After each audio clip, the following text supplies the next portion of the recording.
1 থেকে 20 বলতে চেষ্টা করো। এই যে আর যে পারলো না অমনি মাস্টারমশাইদের দোষ, মাস্টারমশাইরা ভালো করে পড়াননি। হ্যাঁ, দীর্ঘ সময় আকাশবাণীতে কাজ করলে, আকাশবাণীর একজন ডিরেক্টর বা তিনি নাম প্রকাশে অনেক চুপ বলে তার নামটা আমি এখানে করছি না, কিন্তু তিনিও খুব অত্যন্ত সম্মান নিয়ে কথা বলেছেন এবং এই একটা খুব ডিগনিটি নিয়ে যে আকাশবাণীতে অনুষ্ঠান করার কথা উনিও বলেছেন। এই গোটা এতটা লম্বা ফেজ, এত মানুষের সঙ্গে কাজ করেছো, আমি কিছু বিশেষ প্রাপ্তির কথা যদি দর্শকদের জানাতে পারা যায় তাহলে খুব ভালো লাগবে। প্রাপ্তি মানে ওই ক্ষেত্রেও আমার অদ্ভুত মনে হয়েছে যে ওই সব বড় মানুষরাও অন্যকে সাহায্য করতে স্বতঃস্ফূর্তভাবে। নিজে একটা বিরাট জায়গায় আছি মানে অন্যদের আমি একটু তুচ্ছ করছি, এটা ওদের রুচিতে বাধ্য। আমি দীর্ঘদিন যাদের সঙ্গে সুযোগ পেয়েছি, বেশিরভাগ সময় হয়তো সাইড রোলেও করেছি, কিন্তু তাতেও তাদের প্রতি তারা আমাকে কখনো হেয় করেননি বা হেয় বনে ভাবেননি, সমান মর্যাদায় আমার সঙ্গে ব্যবহার করেছেন। এর সঙ্গে বলি যে আমি অল ইন্ডিয়া রেডিওর শুধু নাটক বিভাগ না, আমি তো দীর্ঘদিন 81 সাল থেকে শেষ দিন পর্যন্ত মহিলা মহলেও জড়িত ছিলাম। তো তাদের সঙ্গে এত ব্যক্তিগত রিলেশনটা এত সুন্দর ছিল যে 1 ঘন্টা আগে গিয়ে তাদের সঙ্গে এমনি গল্পগুজব করতাম। হ্যাঁ, তারা কেউ বিভিন্ন পোস্টে ছিলেন, বিভিন্ন আকারে ছিলেন, খুব ভালো ব্যবহার পেয়েছি, খুব ভালো। একবার যেতে গিয়ে একটা ট্রেন অ্যাক্সিডেন্ট হয়েছিল এই কলপিলে। হ্যাঁ, তখন কলপিল বর্ধমানে দাঁড়াতো। তো ওই তোমার লাস্ট স্টপেজটার আগে কি স্টেশন ছিল বলতো, হাওড়ার আগের স্টপেজটা লিলুয়া, মাঝামাঝি জায়গায় একটা বাংলা গাড়ি আর আমাদের গাড়িটা কলিশন হয়ে গেছিল। তার ফলে প্রচুর লোক ওই কারো পা কেটে গিয়েছিল। তো ওই ঝাঁকানিতে আমি বুঝবার আগে আমিও লাফিয়ে ঝাঁপিয়ে পড়েছিলাম। তো আমার এই পাথরে লেগে কেটে গিয়েছিল। তো সেই সময় আমি তো কোন আমি না ওই হাওড়ার দিকে যাচ্ছিলাম, ছুটতে ছুটতে ভয়ে কাঁদতে কাঁদতে। একজন ভদ্রলোক বললেন যে আপনি লিলুয়া স্টেশনে আসুন, বাস ধরে যান। তো আমার কাছে তখন তো ব্যাগটাও নেই, ওরাই পয়সা দিয়ে দিলেন। আমার কন্ডাক্টর পয়সাও চাইলো না। অল ইন্ডিয়া রেডিওতে এরকম রক্তাক্ত অবস্থা যাওয়ার ফলে ওরা আমাকে ভীষণভাবে শুশ্রূষা করেছিলেন। কি হয়েছে নীলা বলে, এই একটা। আর মনে আছে যে একটা সময় এই অল ইন্ডিয়া রেডিওতেই আমি গেছি, আমি অ্যাক্সিডেন্টের পরে, সম্ভবত সেটাই আমার লাস্ট অনুষ্ঠান। আমাকে অ্যাম্বুলেন্স করে যেতে হয়েছিল। তো অ্যানাউন্স করছিলেন আমাদের উর্মিমালা বসু। আচ্ছা, উনি বলেছিলেন যে এই প্রথম কোনো আকাশবাণীর শিল্পী, খুঁজলে হয়তো রেকর্ডটা পাবো, যে অ্যাম্বুলেন্স করে অনুষ্ঠান করতে এসছেন। হ্যাঁ, অর্থাৎ নিয়ে তখন আমি চলতে পারি না, কাজ নিয়েও আমি অনুষ্ঠান করতে গিয়েছিলাম। আর একটা কথা মনে হচ্ছে যে বড় মানুষরা শুধু শুধু বড় হয় না, তাদের আচরণ, তাদের কাছে নানা কিছু শেখার আছে। একবার খুব ছোট একটা রোলে আমি সামনাসামনি হয়ে গিয়েছিলাম বিখ্যাত মানুষ, যিনি গাইয়ে এবং অভিনেতা, রবীন মজুমদার। আচ্ছা আচ্ছা। তো আমি আমার দিদিদের মুখে, আমি তাকে কখনোই চাক্ষুষ করিনি, আমার দিদিদের কাছে তারা তো সবাই খুব ভালো গান গাইতেন এবং একান্নবর্তী পরিবার ছিল আমাদের দিনাজপুর বাড়িতে গণেশতলায়। সেখানে উনি নাকি যাতায়াত করতেন, গান গাইতেন, দিদিদেরও গান শেখাতেন। আচ্ছা। আর আমার দিদিদের উনি ডাক নামে বচন ফুক এরভাবে ডাকতেন। আচ্ছা আচ্ছা। তো যখন আমাকে পরিচয় জিজ্ঞেস করেন যে তোমার বাড়ি কোথায়, আমি বললাম এখন বলো আগে কোথায় ছিল, না দিনাজপুর। দিনাজপুরের কোথায়? আমি বললাম গণেশতলা। তুমি শিবুদার মেয়ে? শিবপ্রসাদ করে? হ্যাঁ। ওই দিদিদের নাম ধরে বচন কোথায় আছে, খুকু এখন কি করে, কোথায় থাকে, এরকম করে ডাকা করলেন। এটা আমার কাছে, অর্থাৎ তার ইগো কখনো একটা আড়াল করতে চায়নি। তার যে অত বড় খ্যাতি, বিখ্যাত তিনি গায়ক, প্রচুর তার রেকর্ড, তিনি সিনেমা করেন, রেডিওতে করেন, তার কোনো বিড়ম্বনা হয়নি যে একটা তুচ্ছ বর্ধমান থেকে একটা মেয়ে এসছে, তার সঙ্গে আমি আমার পরিচয়টা বিনিময় করছি। অতীতে তার বাড়িতে লোকে আমার যাতায়াত ছিল, এটা কিন্তু তাকে আড়ষ্ট করেনি, বরঞ্চ আমাকে অনেক সমৃদ্ধ করেছিল। এগুলো আমি টুকরো টুকরো করে আমার জীবনে শিখেছি যে আমাদের কেউ কোথাও ছোট নেই, তার তার জায়গায় তার অস্তিত্ব খুব সুন্দরভাবে থাকে। এই লেসনগুলো আমি পেয়েছি তাদের কাছে। এটা হচ্ছে যখন কেয়া চক্রবর্তীকে নিয়ে কলকাতায় একটি বই হওয়ার কথা হলো, তখন কেয়া চক্রবর্তীর পাণ্ডুলিপি পাওয়া গেল নীলাকরের কাছে। এই যে তারপরে এই দুর্বা করার সূত্রে সেই সময় তো আমি আরেকবার পরে এই প্রসঙ্গটিতে আসবো, যে সেই সময় তোমার পত্রিকাতে বিমল কর লিখছেন, সমরেশ মজুমদার লিখছেন, বনফুল লিখছেন, সুনীল গাঙ্গুলি লিখছেন, শক্তি চট্টোপাধ্যায়, মানে কে নেই, সৌমিত্র চট্টোপাধ্যায়, ইভেন হেমন্ত মুখোপাধ্যায় পর্যন্ত পত্রিকায় লিখছেন। তো এত বড় একটা সংযোগ, এরপরেও নীলাকরের গল্পের বই প্রকাশ করার জন্য কোনো বড় প্রকাশনা সংস্থা এগিয়ে এলো না। এটাতে আমি বর্ধমানের থেকে আমার একটা আঘাত লাগছে যে এত সক্ষমতার পরেও কেন এটা হবে না। এইটা আমার খুব প্রশ্নটা না না, এখানে তোমার আক্ষেপটা নিশ্চয়ই আমাকে স্পর্শ করলো, কিন্তু বাস্তবটা আলাদা। যারা প্রকাশনা করেন, প্রকাশনা যাদের একমাত্র জীবিকাও বলবো, শুধু স্বপ্ন না, তো তারা তো উপার্জন করতে চাইবেন। একটা দুটো গল্প কি কবিতা নীলাকরের দেশে বেরোলো, হ্যাঁ, নীলাকরের পরিচিতি, সেই পরিচিতিকে মূলধন করে তারা যে বইটা বের করবেন, সেটা তো বিক্রি বাট্টা হতে হবে, প্রচার হতে হবে। নীলাকরের সেই প্রচার তো ছিল না, তার নামের পরিচয়, তার ব্যক্তিত্ব কোথায় ছিল না। আর নীলাকর থাকেন বর্ধমানে, অনেকেই আছেন যারা বাইরে থাকেন কিন্তু যোগাযোগটা অনেক নিবিড় থেকেছেন, বা তাদের হয়ে অন্যকেও সুপারিশ করেছেন। আমি কারো কাছে কখনো এই সুপারিশ নিয়ে যাইনি যে আমাকে এটা করিয়ে দিন, চেষ্টা করুন, আর তারাও এগিয়ে আসেননি। এর মধ্যে আমার কোনো হীনমন্যতা নেই, একদম নেই। আমি মনে করি যে প্রকাশকদের যেমন দায়বদ্ধতা থাকে লেখককে সবার সামনে তোলার, লেখকেরও সেই ওয়েট নিজেকেই তৈরি করতে হয় যে আমার জনরুচির আমার কাছে আগ্রহ প্রকাশ করবে আমার বই কেনার জন্য। সেইটা কিন্তু আমি মনে করি না নীলাকর পেরেছেন। এটা কোনো দীনতা না। আর তাছাড়া এত দূরে থেকে এসব কাজ হয় না। প্রকাশককে তো বাঁচতে হবে, তার তো ব্যবসা চলতে হবে, বই বিক্রি করতে হবে আমার জন্য। এটা একটা অবশ্যই প্রশ্ন, কিন্তু তারপরেও আমার আজকের দিনে দাঁড়িয়ে অনেক মানুষের লেখা আমরা পাই, তো সেক্ষেত্রে এটা খুবই আশা করেছিলাম আর কি আমি, যে কোনো বড় প্রকাশনা এই করবে। যাই হোক, সেটা নিয়ে আপনি যে যুক্তিগুলো দিলেন সেগুলো খুবই যৌক্তিক কথা, ব্যবসায়িক দিকের কথা যেটা উঠে এলো সেটাও একটা বড় কথা। এবং এই যে ডিগনিটি, এটা এই কথা থেকে ওটা উঠেও এলো যে আপনি নিজে কারো কাছে এই সুপারিশ চাননি, অর্থাৎ এই যে মোহহীন হয়ে থাকা নিজের সৃষ্টির প্রতি, আবার নিজের সৃষ্টিকেই সবচেয়ে বেশি গুরুত্ব দেওয়া, এই দুটোই একই সঙ্গে এই ব্যবহারটার ভেতর থেকে প্রকাশ পাচ্ছে। তো আমি এখান থেকে আরেকটা প্রসঙ্গে আসি, যে আপনি এতগুলো গল্প লিখেছেন এবং আপনার গল্পে বহু রকমের চরিত্র এসছে, বহু রকমের ঘটনা এসছে, আপনি উপন্যাসে হাত দিলেন না কেন? হয়তো এইটা একটা বিরাট খামতি থেকে গেছে। ভেবেছি, প্লট ভেবেছি, এগিয়েছি, ঘটে ওঠেনি বলাটাই ঠিক। ঘটনাচক্রে নানানভাবে আমাকে আমার জীবনকে টেনে নিয়ে যাওয়ার যে ব্যাপারটা, সেটা কিন্তু অনেক কমপ্লিকেটেড ছিল। তার মধ্যে সবচেয়ে বেশি শারীরিক নানা রকম অসুস্থতা এবং দুর্ঘটনা, মিনিমাম দুর্ঘটনা প্রত্যেকের জীবনে থাকতেই পারে, কিন্তু এত বড় বড় দুর্ঘটনা, এত বড় বড় অসুস্থতা, এবং যাকে নিজের কেয়ার আপ নিজে হতে হয়, যার পাশে বন্ধু স্বজন প্রচুর মানুষ আছেন, কিন্তু দায়িত্ব নিয়ে তার সেইগুলোকে সামলাবার জন্য পাশে কাউকে যে পাওয়া, সেটা তো ছিল না। সুতরাং সেটা হয়ে ওঠেনি। প্রত্যাশার একটা জায়গায় থামতে হয় যে আমার শক্তি এইটা, এই বোধও আমাকে শেষ করতে হবে। আমার সব একসঙ্গে পাবো, আমি রেকর্ড করে দিই কেন আমি কাঁদতে বলবো?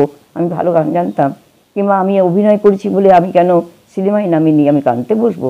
না, আমি যা পেয়েছি আমি তাতে অনেক সন্তুষ্ট। আমার যে শক্তির মধ্যে আমার যে নানান রকম শারীরিক পারিপার্শ্বিক উৎপাতগুলো ছিল, সেগুলোকে সামলে যে আমি আজও এইটুকু কথা বলতে পারছি তোমাদের সামনে, হ্যাঁ, আমি এই জন্য কৃতজ্ঞ ঈশ্বরের কাছে। এবং সমস্ত বন্ধুদের কাছে তারা নানানভাবে এসছেন, আমার ছাত্র, আমার এখানকার স্থানীয়, কাউকে আমি এক চুল এদিক ওদিক করতে পারবো না। কেউ মানসিকভাবে এগিয়েছেন, কেউ আর্থিকভাবে, কেউ সরাসরি আমাকে নিয়ে বিদেশ পর্যন্ত পালিয়ে গেছেন দিনের পর দিন।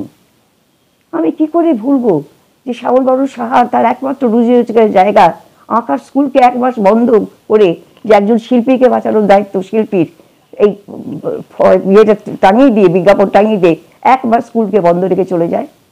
কি করে ভুলবো যে তার পুরো বংশ মাকে রেখে, তার অল্প বয়সী মেয়ে তখন ভর্তি হয়নি, তার স্ত্রী বলছে যে আমি এগুলো দেবো, তুমি তাদেরকে নিয়ে যাও। এই মানুষগুলো বা আমার ছাত্ররা, তাদের সব কাজ ফেলে আমার সঙ্গে চলে গেছে।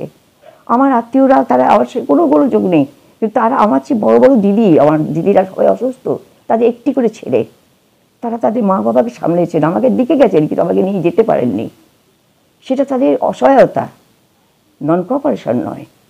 তো এইগুলো যাকে একসঙ্গে সামলাতে হয়েছে, তার পক্ষে এইটা করতে পেরেছে, এই যথেষ্ট।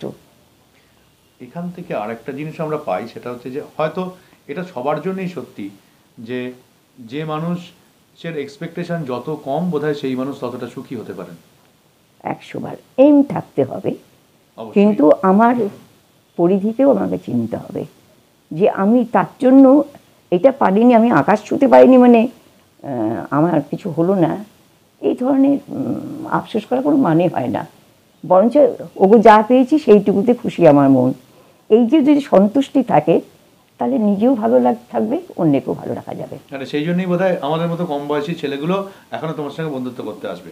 আচ্ছা, আমি আরেকটা কথা, তুমি কম বয়সী না, তোমার তো টাক হয়েছে। আমার সবচেয়ে ছোট বন্ধুটা 3 বছরের। এই রে সর্বনাশ করেছে। আমার সবচেয়ে ছোট বন্ধুটা 3 বছরের। আচ্ছা, আমি জাস্ট একটা কথা বলে নিয়ে তারপরে অন্য জায়গায় যাব। সেটা হচ্ছে খুব ভালো রান্না করতে পারো তুমি। এই রান্না পারো না, পারতাম এতগুলো, হ্যাঁ এখন তো শারীরিক কারণে রান্না হয়তো করার সুযোগ হচ্ছে না, কিন্তু এইটা এলো কোত্থেকে? ওটা ওই ঝোঁক, আর সব উল্টো পাল্টা ঝোঁক ছিল। আবার বিশেষ করে হ্যাঁ, আমাদের বাড়িতে একটা চল ছিল, রান্নার ঠাকুর থাকতো, হিন্দুস্তানি ঠাকুর। কিন্তু আমার রান্না দেখতে দেখতে, খেতে খেতে নিজে রাঁধতে শিখতে খুব ইচ্ছে হতো। তো সেখানে আমার যে টিফিনের পয়সা নির্দিষ্ট ছিল, সম্ভবত 4 আনা বা ওই রকম, আর 9 পয়সা কিনা আমার ঠিক মনে নেই তখনকার দিনে। সেটা আমাদের বাড়ির 2 হিন্দুস্তানি ঠাকুর ছিল, ওই যে নাটক করেছিল ইয়েতে পুজোতে, রামগোলাম আর রসরথ, দুজনই নেশা করত। নেশার নামটা উল্লেখ না করলেই ভালো। তো ওইটা তোদের পয়সা দিয়ে কিনতে হতো। তা আমি আমার টিফিনের পয়সা ওকে দিতাম, যে তুমি আমাকে এই রান্নাগুলো শিখিয়ে দাও, মা যেন না জানতে পারে, বাড়ি কেউ যেন না জানতে পারে। হ্যাঁ, ও পাহারা দিত, আমি ভেতরে রান্তাম। আপনার স্বাস্থ্যের খোঁজ রাখি আমরা। ভালো থাকুন, সুস্থ থাকুন, পাশে আছি আমরা। কল্পতরু নার্সিং হোম, আরবি ঘোষ রোড, নারকেল বাগান মোড়, ঘোষবাগান, পূর্ব বর্ধমান। এমনি করে শিখেছিলাম। অনেক পরে যখন জানাজানি হয়ে গেল, তখন সেটা বুমেরাং হয়ে এসেছিল। ঠাকুরেরা ওই 1 মাস 2 মাসের জন্য দেশে যেত, পশ্চিমে, হ্যাঁ বিহারে যেত যখন, তখন কে রাখবে দিদি, এবং ওরা বলতো আমরা সব জোগাড় দিচ্ছি, তুই রাখবি। এবার যতবার আর ওরা দেশে গেছে, সমস্তটা আমাকে করতে হয়েছে। আমার খারাপ লাগেনি, এটা আজ পর্যন্ত তার ফলটা পাচ্ছি। আমি খাওয়াতে ভালোবাসি, রাঁধতে ভালোবাসি, এবং এখনো রাঁধছি। বোধহয় তো কালকেও রেঁধেছি। আচ্ছা, আর এই উপন্যাসের প্রসঙ্গে আমি যতটা জানি যে একটা লেখা শুরু হয়েছিল, চালু হয়েছিল একটা লেখা, আত্মদর্শনের মতো করে একটি লেখা। তো আমরা আজকের অনুষ্ঠান সেই লেখাটা দিয়ে শেষ করতে চাই, যদি একটু আমাদেরকে পড়ে বা শুধু আমাদের। হ্যাঁ, শুরু হয়েছিল আমি যখন পিজিতে 10 দিনের জন্য ভর্তি হতে গেলাম। জেনেছিলাম আমার ক্যান্সার হয়েছে, ভুল অপারেশনের ঘটিত কারণে। আমাকে যখন বলা হয়েছিল, এটা জেনেছিলাম মানে কি, স্বয়ং ভেলোর বলে পাঠালো যে তুমি ইয়ে করো, বোন ম্যারো টেস্ট করো। তো আবার সেই শ্যামল বরণনা দল বেঁধে আমাকে নিয়ে গেলেন নাইটিঙ্গেলে, সেখানে বোন ম্যারো টেস্ট করা হলো। রিপোর্ট কন্ট্রোভার্সি এলো, বলা হলো যে ক্যান্সার অ্যাডভান্স স্টেজ, একদল বলল ক্যান্সার এই সবে হয়েছে, আর একদল একজন মাত্র বললেন না ক্যান্সার নয়, কলকাতা সব, তারপরও সমস্ত মানুষেরা হেমাটোলজিস্টরা ওই পেট দেখে, তখন শাওলি মিত্রই বলেছিলেন যে লীলাদি লেট আস নো যে পজিশনটা কি, সত্যিকারই ক্যান্সার হয়েছে না ক্যান্সার হলেও তার স্টেজই বা কি, আর যদি না হয়ে থাকে সেটাই বা আমরা জানবো না কেন। শাওলি মিত্র তখন দুবেলা এবেলা ওবেলা আমাকে ফোন করছেন, রাতেবেলা দীর্ঘ রাত্রে পর্যন্ত আমাকে কবিতা শোনাচ্ছে, আমাকে এনকারেজ করছেন। বর্ধমানে তখন কেমোথেরাপি হচ্ছে না, রেডিওথেরাপি হচ্ছে না, সুতরাং কলকাতা থেকে যে কেমোথেরাপি নিয়ে এলে সেল ভেঙে যেতে পারে, সেই জন্য শম্ভুনাথ পণ্ডিতে আমার জন্য একটা সিট বুক করা হলো। এইরকম পজিশনে তখন পিজির সার্জন সুপার ছিলেন দেব দৈপায়ন চট্টোপাধ্যায়। তিনি ঘটনাচক্রের শাওলি মিত্র তৃপ্তিমিত্রের পরিবারের সঙ্গে ঘনিষ্ঠ পরিচিত। শাওলির মুখে যখন শুনলেন যে তার প্রিয় নীলাদির এরকম একটা কন্ট্রোভার্সি অসুস্থতার রিপোর্ট এসছে যে অ্যাকিউট ক্যান্সার, কেউ বলেছে না এই ধরেছে, কেউ বলেছে না, তখন তিনি বলছেন লেট আস নো, আমরা ফুল বডি স্ক্যান করব, করে জানবো 10 দিনের জন্য আপনি পিজিতে ভর্তি করুন। আমাকে যেহেতু কেয়ার শাওলি মিত্র, আমি উডবার্ন ওয়ার্ডের স্থান পেলাম, ভিআইপির মর্যাদা পেলাম, এবং সেখানে ফুল বডি স্ক্যান করে জানা গেল যে না আদৌ ক্যান্সার হয়ই নেই। ওটা যে ধরনের বল প্রস্থেসিস আমার বসানো উচিত, টোটাল হিপ রিপ্লেসমেন্টের মধ্যে যে বলটা বসানো উচিত, তাতে এক একজনের এক রকম সাইজ থাকে, ছোট বড় মাঝারি এরকম। তা যিনি অপারেশন করেছিলেন তিনি একটি নিয়েই ঢুকেছিলেন অপারেশনের থিয়েটারে, এবং সেটি যেহেতু আমার সাইজের চেয়ে অনেক বড়, সেটাকে হাতুড়ি দিয়ে ঢোকানো হয়েছিল, এবং ওই জায়গাটা থেতলে গিয়ে একটা ইনফেকশন হয়ে গেছিল। আমাকে 2টো ক্রাচ দেওয়া হয়েছিল, সেই ক্রাচ নিয়ে হাঁটার সময় বলা হয়েছিল যে আপনি যত ফ্রিলি হাঁটবেন তত ওটা ইজি হবে। আমি আমার বেগুর স্কুলের বিরাট মাঠ আছে, 3 মাস আমি ওখানে ছিলাম, ওখানে ওই অন্ধকার ঘরে, জল নেই, পাকা নেই, ইলেকট্রিক নেই, শ্রাবণ মাসের দিনে। তো ওই গোটা মাঠটা চষতাম যে আমার যাতে ফ্রি হয়, আমি হাঁটতে পারি। তো সেই কারণে পিজিতে যখন ভর্তি হয়েছিলাম, সেই 10 দিনটা তারা দেখতে দেখতে 3 মাস প্রায় হয়েছিল, 2.5 মাস ছিলাম। সেই সময় আমার ওই প্রত্যহের দিনটা আমি লিখে রাখতাম, নানান রকম লিখতাম, কবিতা লিখতাম, কিছু প্রত্যহের অনুভূতিগুলো লিখতাম, আর একটা আত্মজীবনীমূলক কিছু লিখবো বলে শুরু করেছিলাম। সেই পিজিতে আমি তোমার যেটা তুমি আত্মজীবনীমূলক উপন্যাস বলছো, সেটা শুরু করেছিলাম আজ থেকে 21 বছর আগে। তার সবটা লিখে উঠিনি, মাঝখানে ব্রেক ছিল, আবার মাঝখানে সকলে উৎসাহে লিখছিলাম, আবার একটা ব্রেক হয়ে আছে। আমার মনে হচ্ছে ওটা না শেষ করলেও হবে। আপনার স্বাস্থ্যের খোঁজ রাখি আমরা, ভালো থাকুন, সুস্থ থাকুন, পাশে আছি আমরা। কল্পতরু নার্সিং হোম, আরবি ঘোষ রোড, নারকেল বাগান মোড়, খোশবাগান, পূর্ব বর্ধমান।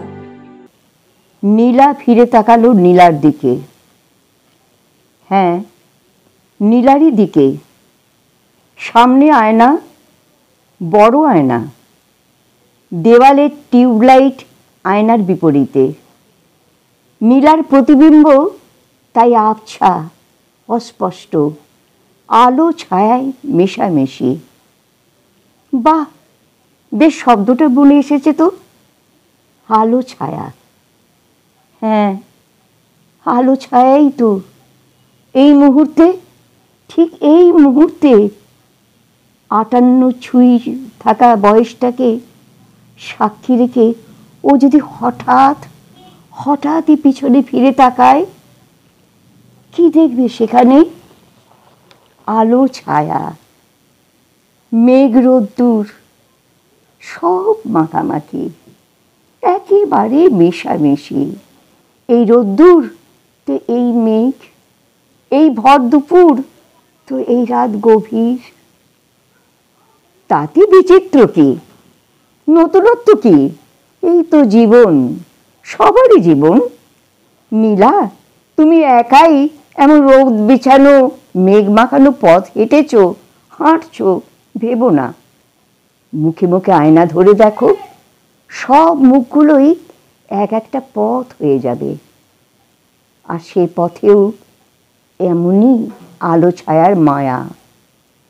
মায়া, মায়া বই কি, মায়াই তো।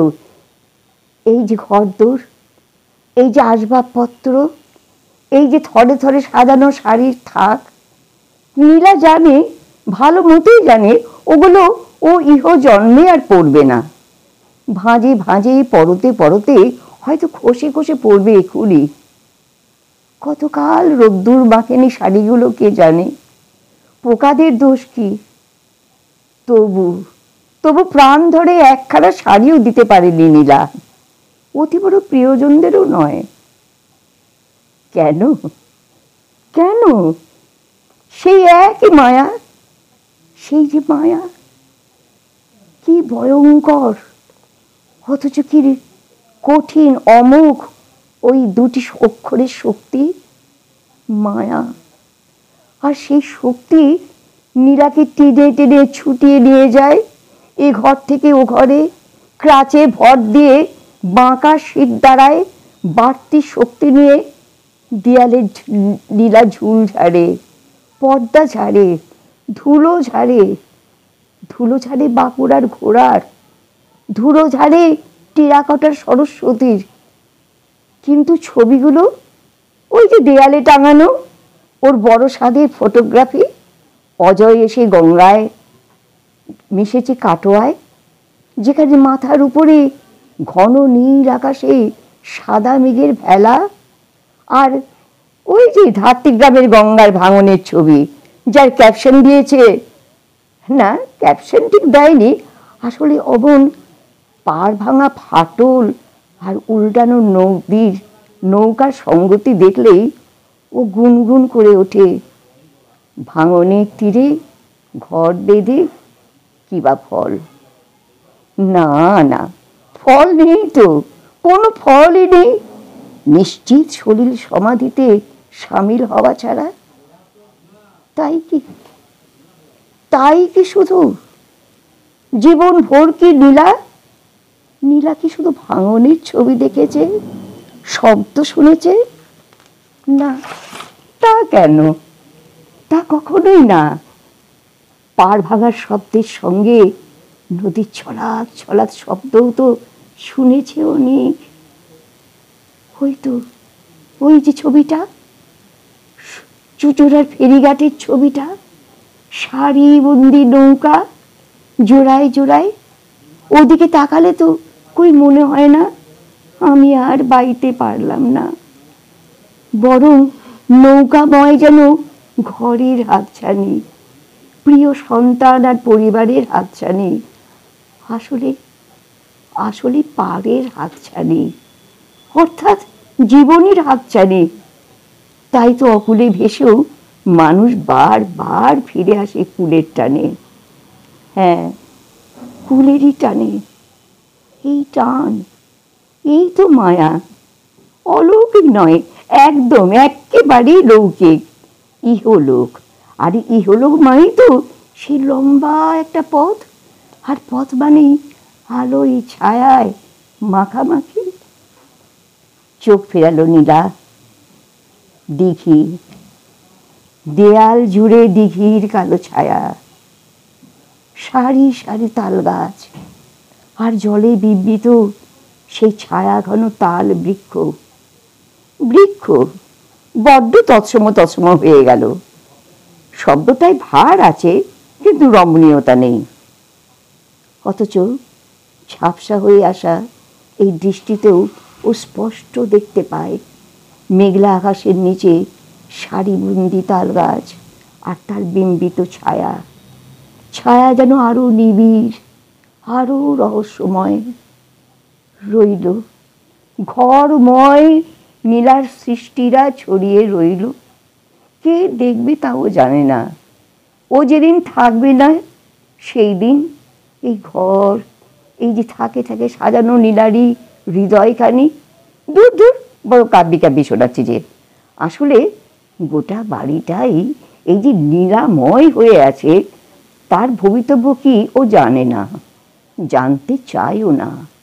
শুধু কষ্ট হয় ঝুল জমে জমে ছবিগুলো বিশ্রী হয়ে যাচ্ছে, অত দূরে হাত পৌঁছয় না। রাজ বগলে ধরে ঝুলঝাড়াটা ধরে দেয়ালের দিকে ঊর্ধ্বমুখ হতে ভয় লাগে। হ্যাঁ, ভয় লাগে, কিন্তু ছবিগুলোর যে বড় দুর্দশা। এইদিকে চোখ ফিরালো, নিজেরই বড় ছবি। ঠাট্টা করে নিজেই বলে, শোকসভা করার সময় বড় মুশকিলে পড়বি তো, তাই অত বড় করে একটা ছবি করে রেখেছি, মালাটা তোরা কিনে নিস। আশ্চর্য, এখন আবার বুক ঠেলে দীর্ঘশ্বাস পড়ে কেন রে বাবা? জীবন ভোর তো মৃত্যুর জন্য নাকি অপেক্ষা করে আছো নীলা? তবে মৃত্যুর কথা ভাবলে বুক ছিঁড়ে দীর্ঘশ্বাস বেরিয়ে আসে কেন? ওই তো মজা। জীবনের জন্য বিতরাগ যতখানি সত্য, তার চেয়ে অনেক অনেক বড় সত্য যে জীবনের প্রতি অনুরাগ, প্রবল অনুরাগ, টান, মায়া। এই মায়াই দেয়ালে টাঙানো ছবির জন্য তোমার এত কষ্ট, এত মমতা, এত।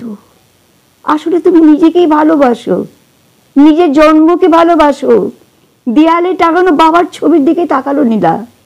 বাবা, জন্মদাতা, এদিকে মায়ের ছবি, জন্মদাত্রী।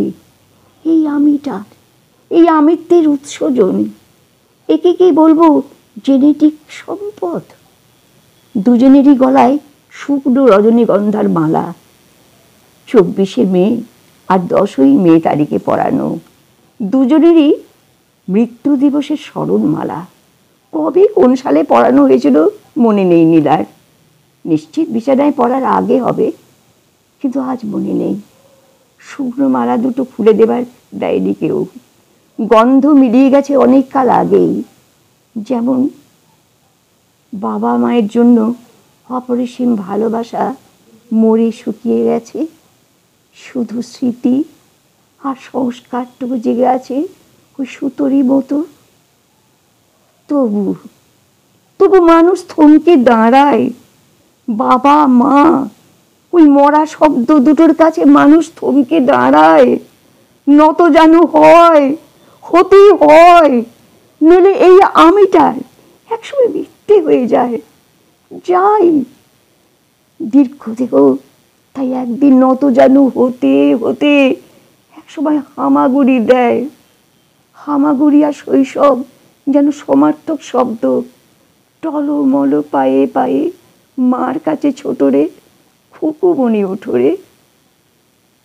না, হামাগুড়ির কথা মনে নেই, কিন্তু খুব ভোরে, প্রায় কাক ভোরে বাবা ডাকতো, ওঠ রে, সব ওঠ। শীতের লেপ কানে জোরে চেপে ধরেও বাবার খক খক ওয়াক থু শব্দ কানে আসতোই। আর কানে আসতো, উঠলি, বেলা হয়ে গেল, উঠলি। উঠতাম, উঠতেই হতো, এবং 3 জনকেই, 3 বোনকেই।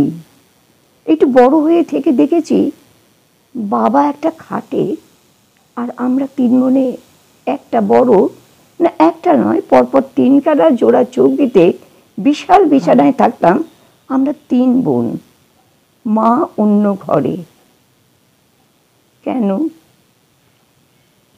একটা বিশাল কেনতে হুঁচট খেয়েছি আমি। কিন্তু না, মনোমালিন্যের ব্যাপার নয়। মায়ের স্বভাব নাকি অস্বাভাবিক, অসহিষ্ণু, অনেক সময় ভদ্রজনের পাতে দেবার মতো নয়। হ্যাঁ, জন্ম থেকে দেখে এসেছি লীলা, মা বিভৎসভাবে রাগারাগি করে, চাকর বাকর ছেলে মেয়ে, এমনকি বাবার সঙ্গেও। ভয়ঙ্কর রকম রকচটা, খামখেয়ালি এবং আত্মকেন্দ্রিক। অথচ আরও যখন ছোট ছিল, নীলা তখন রাত দুপুরে ঘুম ভাঙিয়ে এই মাই ওদের 3 বোনকে গান শেখাতো। অমল থমল পালে লেগেছে মন্দ মধুর হাওয়া, কিংবা শ্রীবিদ্যা বনে বনে ধেনু চড়াবো। তাহলে 10 বছরে যে মেয়েটা শৈশবের খেলনাপাতি ছেড়ে এবারের ছোট বউ হয়ে এলো, প্রায় নিরক্ষর হয়ে। সে তার স্বীকৃত স্বামীর, শিল্পী স্বামীর হদিশ পাওয়ার আগেই বছর বছর আঁতুর ঘরে ঢুকতে ঢুকতে স্বামীর মন চাওয়ার অবকাশ পায়নি, নাকি অবকাশ দেয়া হয়নি। সন্তান ধারণের অতিরিক্ত মর্যাদা এই সংসারে মা পায়নি। আর পায়নি বলেই কি কিশোরীর চাপল্য সারল্য জমাট বাঁধা বরফ হয়ে গেল। আবার বরফ জমা মানুষের কাছে মানুষ কি বা পায়? তাই তাই কি মায়ের ঘর আলাদা হয়ে গেল নীলার শৈশব স্মৃতির আগেই? নমস্কার। কাঁদালে তুমি মোরে ভালোবাসার রেখায়ে, কাঁদালে তুমি মোরে